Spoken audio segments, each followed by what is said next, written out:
एक भिखारी सुबह सुबह अपने घर से बाहर निकला और मन ही मन सोचा, आज त्योहार का दिन है, गांव में बहुत भिक्षा मिलने की संभावना है। वो अपनी झोली में थोड़े से चावल के दाने डालकर बाहर आया। चावल के दाने उसने अपनी झोली में इसलिए डाले ताकि झोली अगर भरी दिखाई पड़े तो देने वाले को आसानी होती है। उसे लगता है कि किसी और ने भी दिया है, मैं भी दे देता हूँ। सूर्य निकलने के करीब है, रास्ता सोया है, अभी लोग जाग ही रहे हैं। मार्ग पर आते ही सामने से राजा का रथ आता हुआ नजर आता है। सोचता है आज राजा से अच्छी भीख मिल जाएगी। राजा का रथ उसके पास आकर रुक जाता है।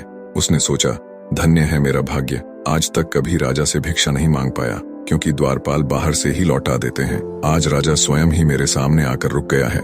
भिखारी ये सोच ही रहा होता है, अचानक राजा उसके सामने एक याचक की भांति खड़ा होकर उससे भिक्षा देने की मांग करने लगता है।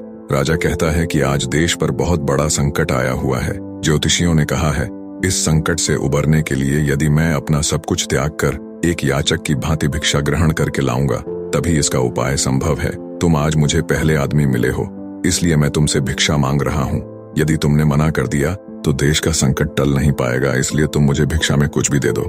भिखारी तो सारा जीवन मांगता ही आया था, कभी देने के लिए उसका हाथ उठा ही नहीं था। सोच में पड़ गया कि ये आज कैसा समय आ गया है, एक भिखारी से भिक्षा मांगी जा रही है और मना भी नहीं कर सकता।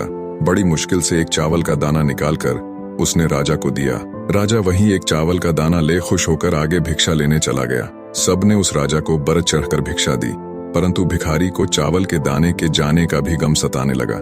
जैसे तैसे शाम को वह घर आया। भिखारी की पत्नी ने भिखारी की झोली पलटी तो उसमें उसे भीख के अंदर एक सोने का चावल का दाना भी नजर आया। भिखारी की पत्नी ने उसे जब उस सोने के दाने के बारे में बताया तो वो भिखारी छाती पीट के रोने लगा।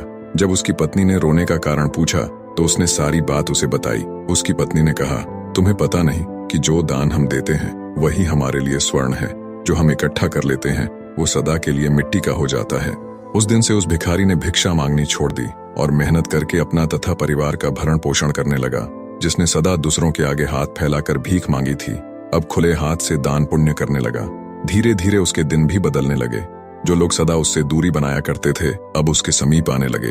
वो एक भिखारी की जगह दानी के नाम से जाना जाने लगा। निष्कर्ष, जिस इंसान की प्रवृत्ति देने की होती है उसे कभी किसी चीज की कमी नहीं होती, और जो हमेशा लेने की नीयत रखता है उसका कभी पूरा नहीं पड़ता।